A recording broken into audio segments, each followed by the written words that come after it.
This is Plant-Based Briefing, Inside a Turkey Factory by Jim Mason, originally published in Animal Factories, What Agribusiness is Doing to the Family Farm, posted at all-creatures.org.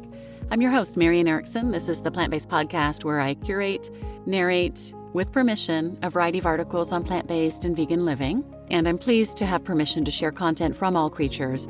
So now let's get to today's Plant-Based Briefing. Inside a Turkey Factory by Jim Mason, originally published in Animal Factories, What Agribusiness is Doing to the Family Farm, posted at all-creatures.org. A friend heard an advertisement on the local radio about the Butterball Turkey Company needing workers in artificial insemination, called AI for short. So I went to the personnel office across the street from the turkey killing plant in this small Midwestern town. Latinos, Asians, and poor whites filled the waiting room. Everybody wore rubber boots and big puffy white hairnets, both men and women. Bob, the AI boss, explained that the modern turkey business is about the most high-technical of all the animal operations. The turkey is a creation of modern science and industry, he said. It's been out of the wild only about 100 years, the last animal to be domesticated. Because of that wildness, it tends to go broody, which means it lays a few eggs once a year and quits. We have to trick it into laying all the time. Bob told me that the company's birds are much bigger and more clumsy than the original turkey, so much so that they can't breed by themselves anymore. So the company has to use AI to produce the fertile eggs that hatch the chicks, who then go into grow-out houses and grow up to be slaughtered and processed. The Butterball Turkey Company is a division of ConAgra Turkey Company, a division of ConAgra Poultry Company, a division of ConAgra Inc. of Omaha, Nebraska, the agribusiness conglomerate. They hired me. I reported for work at 4:45 a.m. I was told to go with Joe and his crew. Joe grunted at me, then barked, "Follow me in your car." Down a gravel road, the lights of a turkey building glowed ahead. We parked. Joe handed me a dust mask and grunted something. When I didn't move, he yelled, "Get a hold of this and help me take it in."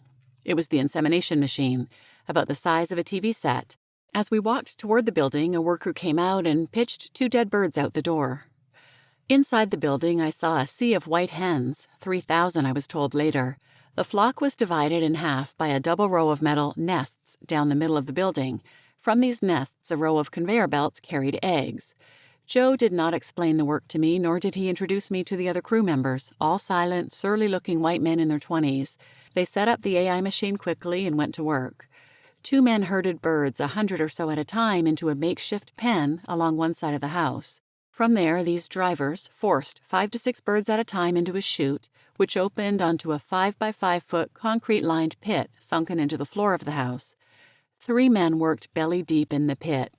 2 grabbed birds from the chute and held them for the third, Joe, the inseminator. They put me to work first in the pit, grabbing and breaking hens. One breaks a hen by holding her breast down, legs down, tail up, so that her cloaca or vent opens. This makes it easier for the inseminator to insert the tube and deliver a shot of semen. Breaking hens was hard, fast, dirty work. I had to reach into the chute, grab a hen by the legs, and hold her, ankles crossed, in one hand. Then, as I held her on the edge of the pit, I wiped my other hand over her rear, which pushed up her tail feathers and exposed her vent opening. The birds weighed 20 to 30 pounds, were terrified, and beat their wings and struggled in panic. They were very strong and hard to hold. With the hen thus broken, the inseminator stuck his thumb right under her vent and pushed, which opened the vent and forced the end of the oviduct a bit. Into this, he inserted the semen tube and released the semen. Then both men let go, and the hen flopped away onto the house floor. The insemination machine's job was to put a calibrated amount of semen into small plastic straws for the inseminator. Each straw was about the size of a drinking straw, 3 to 4 inches long. The machine drew semen from a 6 cc syringe and loaded the straws one at a time. With the tip of a rubber hose, the inseminator took a straw, inserted it in the hen, and gave her a shot. Routinely, rhythmically, like a well-oiled machine, the breakers and the inseminator did this over and over, bird by bird, until all birds in the house had run through this gauntlet. The semen came from the Tom house, where the males are housed. Here, Bill extracted the semen bird by bird. He worked on a bench which has a vacuum pump and a rubber-padded clamp to hold the tom by the legs. From the vacuum pump, a small rubber hose ran to a handset. With it, Bill quote-unquote milked each tom. The handset was fitted with glass tubes and a syringe body. It sucked semen from the tom and poured it into a syringe body. I helped Bill for a while. My job was to catch a tom by the legs, hold him upside down, lift him by the legs and one wing, and set him up on the bench on his chest and neck, with his rear end sticking up facing Bill.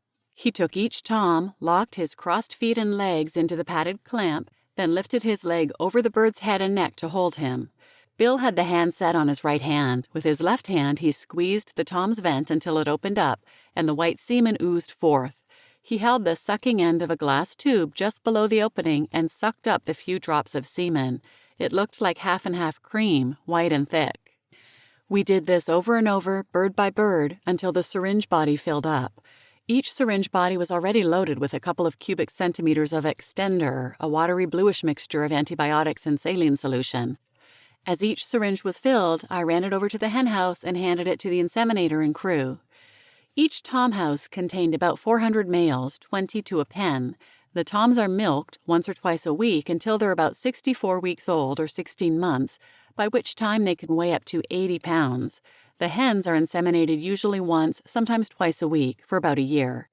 When these breeding birds reach the end of their cycle, they're killed and turned into lunch meat, pot pies, and pet food. The inseminator crew did 2 houses a day, 6,000 hens a day. Figuring a 10-hour day, that's 600 hens per hour, 10 a minute. 2 breakers did 10 hens a minute, or a breaker broke 5 hens a minute, 1 hen every 12 seconds. The pace pressured the drivers to keep a steady flow of birds in the chute to supply the pit. Having been through this week after week, the birds feared the chute and balked and huddled up. The drivers literally kicked them into the chute. The idea seemed to be to terrify at least one bird who squawked, beat her wings in panic, and terrified the others in her group. In this way, the drivers created such a pain and terror behind the birds that it forced them to plunge ahead to the pain and terror they knew to be in the chute and pit ahead. The crews worked at this pace from 5 a.m. until 2 p.m. when I left. They had 2 more hours of work to finish off the second hen house. That's 11 hours at a stretch with no formal breaks, no morning breakfast, no lunch hour. The only breaks came by chance when a machine malfunctioned or when the semen syringes were slow to come. At about 12 or 1, the bad-tempered Joe got suddenly generous after yelling and barking orders all day and brought everyone a sody. He was not our buddy, but our paternalistic leader. We got to sit outside among the swarms of flies buzzing over a pile of dead birds and drink Cokes for 10 or 15 minutes while Joe and another guy ran an errand. I asked the least belligerent coworker about the workload and the pace, the no-breaks routine. He told me that the crews are given 30 minutes off for lunch, but that this crew, under Big Bad Joe, worked through this lunch break in order to get paid for the time.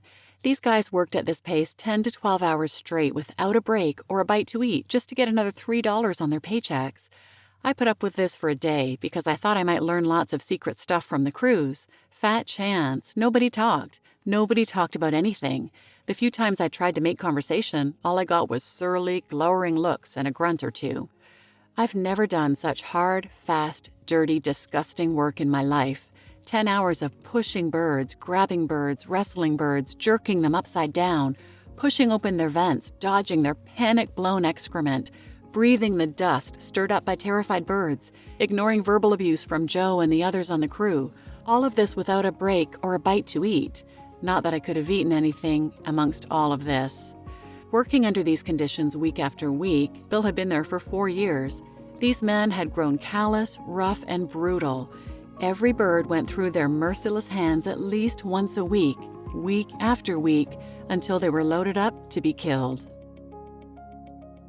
You just listened to Inside a Turkey Factory by Jim Mason, originally published in Animal Factories, What Agribusiness is Doing to the Family Farm, posted at all-creatures.org. And I'm your host, Marian Erickson. It's hard to even think up anything more cruel than the life these poor birds are exposed to. And people who fall for the humane hoax and think, well, the turkey I bought was raised on a farm down the street. I saw them living a beautiful life. They don't make the connection or don't think about where those turkeys came from when the farmer bought them.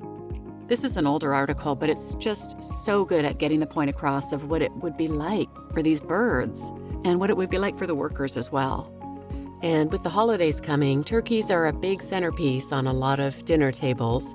So hopefully this is another one people can share and educate others with. You can also adopt a turkey for the holidays, get an adoption certificate, and use that to educate folks as well. Many farm sanctuaries do this. One is changingheartsfarm.org, or you could Google to find one near you that you'd like to support. So please share this episode with anyone who might benefit, and thanks for listening.